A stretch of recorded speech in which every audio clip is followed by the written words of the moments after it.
Hey guys, good morning. তো আমি চলে এসেছি তোমাদের সবার সাথে আমার চ্যানেলের প্রথম মিনি ব্লগ শেয়ার করতে। তো সকাল সকাল আমি আমার ব্রেকফাস্টটা রেডি করে নিচ্ছি। আমি ন্যাচারালি ব্রেকফাস্টে খাই প্রোটিন পাউডার, যেটা প্রোটিন এক্স। তো তার জন্য আমি জলটা মাইক্রোওয়েভে গরম করে নিচ্ছি। আমি সাধারণত ব্রেকফাস্টে রুটি, লুচি বা পরোটা এই জাতীয় জিনিস আমি খুব একটা খেতে পছন্দ করি না, তাই আমি প্রোটিন পাউডারটাই খাই। এটা খুবই টেস্টি অ্যান্ড হেলদি।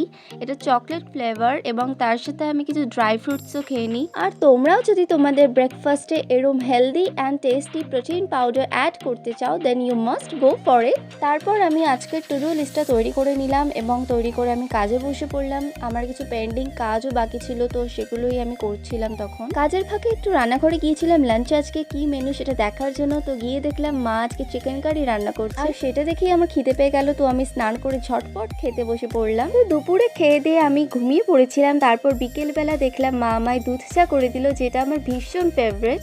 তারপর রাতে আমি একটা শ্যুট করছিলাম। তো এইভাবেই আমি আজকের দিনটা কাটালাম অ্যান্ড তোমাদের সাথে শেয়ার করলাম। দেখা হচ্ছে নেক্সট ব্লগে, বাই।